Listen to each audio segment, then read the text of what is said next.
Alhamdulillah nahmaduhu wa nasta'inuhu wa nastaghfiruh wa na'udzu billahi min syururi anfusina wa min sayyiati a'malina may yahdihillahu fala mudilla lahu wa may yudlil fala hadiyalah. Asyhadu an la ilaha illallah wa asyhadu anna Muhammadan 'abduhu wa rasuluhu alladzi la nabiyya wa la rasula ba'dah. Sahabat Instagram dan YouTube yang dimuliakan oleh Allah Subhanahu wa taala, alhamdulillah di pagi hari ini kita semua kembali dipertemukan oleh Allah Subhanahu wa taala dalam kondisi sehat walafiat.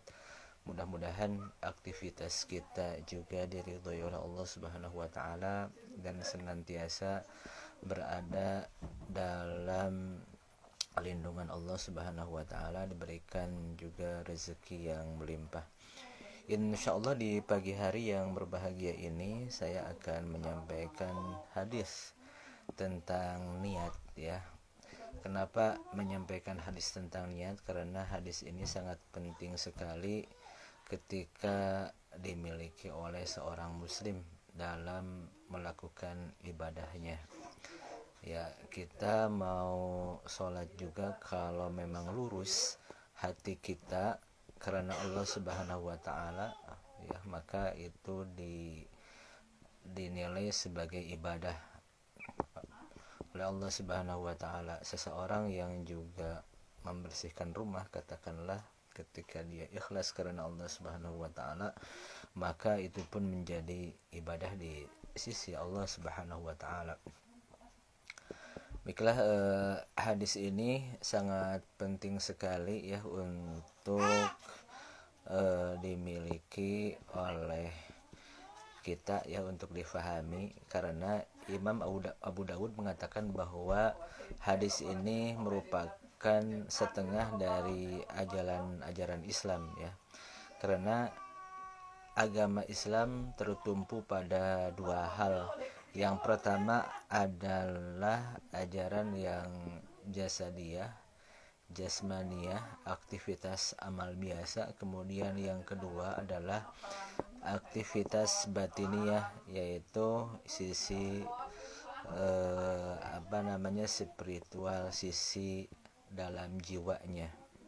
Dan niat ini adalah termasuk sisi batiniyahnya. Bisa jadi 50%-nya. Amalan kita 50%, kemudian niatnya itu nilainya 50%. Bahkan Imam Al-Bukhari dalam kitab sahihnya itu juga dia mengawali kitabnya itu diawali dengan tentang niat. Imam An-Nawawi dalam mengarang kitabnya Al-Azkar, menulis kitabnya Al-Azkar, itu juga diawali dengan bab niat. Riyadhus Shalihin juga itu ketika mengawali hadis-hadisnya itu diawali dengan niat. Jadi begitu pentingnya masalah niat ini sehingga menjadi rujukan para ulama untuk memulai karangannya atau tulisannya biasa diawali dengan niat. Kita mulai saja. Bismillahirrahmanirrahim.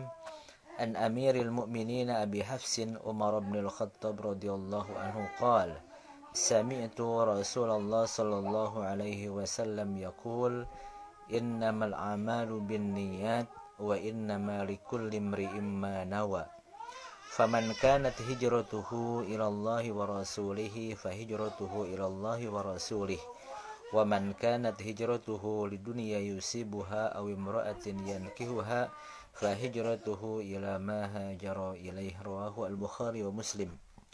Dari Amir Al-Mu'minin, dari pemimpin orang-orang mukmin, Abi Hafsin di sini adalah sebagai kunyah, sebagai panggilan dari Umar bin Khattab ya, bapaknya singa, karena memang karakternya itu dia seorang yang pemberani, karakter seorang pahlawan. Radhiyallahu anhu, semoga Allah meridhoinya, qala, dia berkata ya, sami'tu Rasulullah sallallahu alaihi wasallam, saya mendengar Rasulullah sallallahu alaihi wasallam bersabda, innamal a'malu, innama di sini adatul hasri ya, semacam pembatasan, hanya innamal a'malu binniyat, ya. Sesungguhnya amal, pekerjaan-pekerjaan itu tergantung pada niatnya. Wa innama, ada lagi adatul hasri, ya. Dan sesungguhnya diperkuat lagi, wa innama likulli imri'in ma nawa, ya. Bagi setiap orang, baik itu laki-laki dan perempuan, manawa, atas apa yang dia niatkan. Seorang guru pergi ke kantor, ya, pergi untuk mengajar ke sekolahnya, kalau memang karena Allah Subhanahu wa taala, maka menjadi nilai ibadah. Seorang siswa kemudian pergi ke sekolahnya dan dia itu betul-betul, ya, karena Allah Subhanahu wa taala, untuk mendapatkan ilmu, tidak hanya formalitas saja, maka itu adalah akan menjadi nilai ibadah.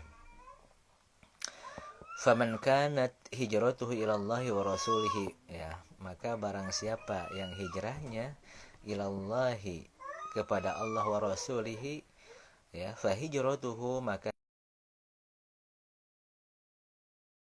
hijrahnya rasulnya. Wa man kanat hijratuhu, dan barang siapa yang hijrahnya, ya, lidunya, untuk dunia, yusibuha, yang diinginkannya, atau juga perempuan, yankihuha, yang dia berniat untuk menikahinya, fahijratuhu, maka hijrahnya itu adalah ila ma hajar ilaih, ya, terhadap apa yang dia ingin hijrah kepadanya atau apa yang dia niatkan. Jadi hadirin yang dimuliakan oleh Allah Subhanahu wa taala, bahwa hadis ini adalah asbabul wurudnya, tentang adanya hadis ini, ya. Kenapa disampaikan hadis ini? Karena pada waktu zaman dahulu ada, ya, seseorang yang dia itu melamar, ya, namanya melamar Ummu Qais, namun ditolak oleh Ummu Qais, dan dia hijrah Ummu Qaisnya, dia pun ikut hijrah karena memang keyeng, ya, ingin sekali untuk menikahinya. Akhirnya dia menikahinya. Jadi hijrahnya itu bukan karena Allah Subhanahu wa taala, tetapi karena seorang perempuan. Makanya disebut muhajir Ummu Qais, orang yang hijrah karena seseorang, karena Ummu Qais, ya. Itu adalah asbabul wurudnya. Jadi ini menjelaskan bahwa seseorang melakukan sesuatu itu tergantung kepada niatnya. Kalau niatnya karena Allah Subhanahu wa taala, maka itu akan menjadi ibadah di sisi Allah Subhanahu wa taala, ya. Sebagaimana tadi dicontohkan, ya, kalau dia hijrahnya dari Mekah ke Madinah itu untuk Allah Subhanahu wa taala, maka itu menjadi pahala. Tetapi sebaliknya, kalau hijrahnya itu karena seorang perempuan, maka itu tidak akan menjadi pahala, ya. Dan penjelasan terkait dengan niat, yang ini penjelasan terkait dengan niat, syarat niat, para ulama sepakat bahwa perbuatan seorang mukmin tidak akan diterima dan tidak akan mendapatkan pahala kecuali diiringi dengan niat. Nah, dalam ibadah inti seperti sholat, haji, puasa, ya, niat merupakan rukun, ya. Jadi masuk adanya sholat, haji, puasa dan lain sebagainya itu merupakan rukun. Adapun dalam ibadah yang merupakan sarana dan ibadah inti seperti wudu, ya, kemudian mandi, jadi sebagai sarananya saja, itu ulama berbeda pendapat. Mazhab Hanafi mengatakan bahwa niat merupakan penyempurna untuk mendapatkan pahala. Jadi hanya untuk penyempurna saja untuk mendapatkan pahala. Sementara mazhab Syafi'i dan lainnya ulama menyebutkan bahwa niat merupakan syarat sahnya sebuah ibadah. Jadi para ulama di sini ada sedikit beda pendapat. Yang jelas ketika amalannya amalan yang inti, amalan sholat, amalan puasa, haji, niat itu merupakan rukun, jadi masuk di dalamnya. Adapun penunjang untuk ibadah inti seperti wudhu kemudian mandi, nah ini ulama terbagi menjadi dua pendapat. Yang pertama madhab Hanafi, ya, dari Al-Hanafi mengatakan bahwa ini adalah sebagai penyempurna. Jadi niat ini adalah sebagai penyempurna amalan inti tadi. Adapun madhab Syafi'i ini merupakan masuk ke dalamnya, rukun, syarat sahnya. Ya, jadi itu. Jadi hadirin yang dimuliakan oleh Allah Subhanahu wa taala, ya kesimpulannya bahwa memang ketika kita mau melakukan sesuatu itu harus niat, tapi luruskan niatnya karena Allah Subhanahu wa taala. Fokus dari kita itu, jangan sampai kita sholat langsung mengalir begitu saja, tetapi kita niatkan. Kemudian waktu dan tempat untuk niat. Waktu niat adalah di awal ibadah. Ya, di awal ibadah itu niat. Mau sholat kita niat dulu, ya, pas takbiratul ihram. Nah, kecuali ibadah puasa, ya, para ulama mengatakan bahwa karena sulit untuk menentukan waktu subuhnya, itu diperbolehkan di awal. Misalkan jam 3, bahkan ada yang orang yang setelah sholat isya, setelah sholat tarawih bareng-bareng niat, ya, nawaitu sumawadin an adai fardalillahi ta'ala. Jadi ada yang seperti itu berpendapat, ya. Jadi karena sulit untuk menentukan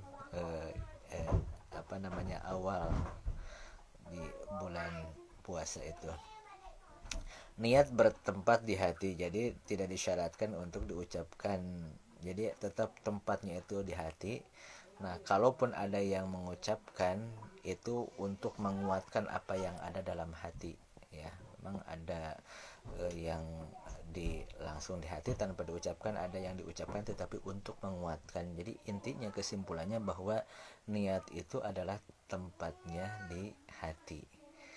Nah, kemudian juga dalam hadis ini, ya, hikmahnya bahwa adanya keharusan untuk hijrah ketika sebuah tempat di sana sudah tidak nyaman lagi untuk beribadah kepada Allah Subhanahu wa taala, sudah tidak nyaman lagi untuk taqarrub, maka dianjurkan, bahkan diharuskan untuk hijrah dari sebuah tempat menuju tempat yang betul-betul islami, betul-betul di sana bisa leluasa menjalankan ibadah kepada Allah Subhanahu wa taala.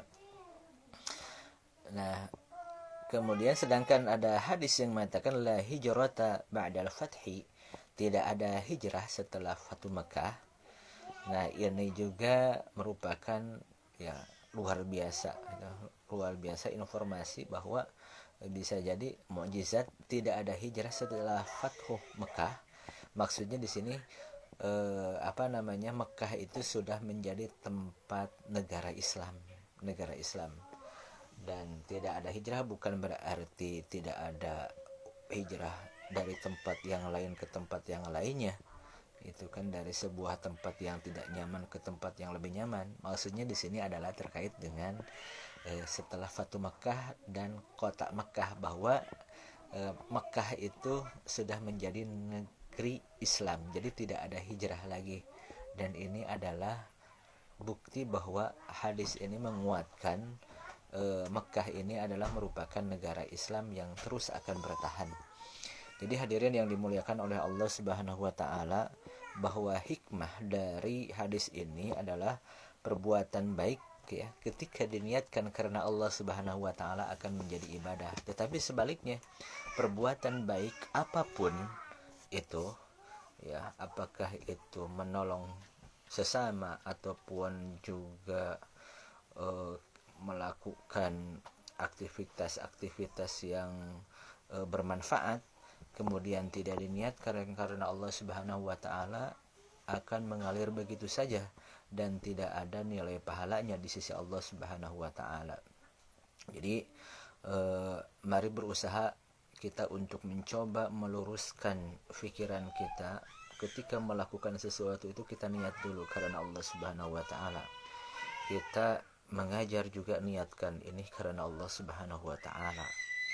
Kemudian kita pergi ke pasar, ya Allah, aku pergi ke pasar ini dalam rangka menafkahi keluarga dan karena Allah Subhanahu wa taala.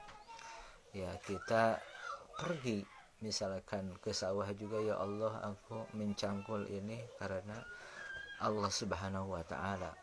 Ikhlas karena Allah untuk menafkahi anak istri kami, dan mudah-mudahan ini menjadi nilai pahala di sisimu, ya Allah.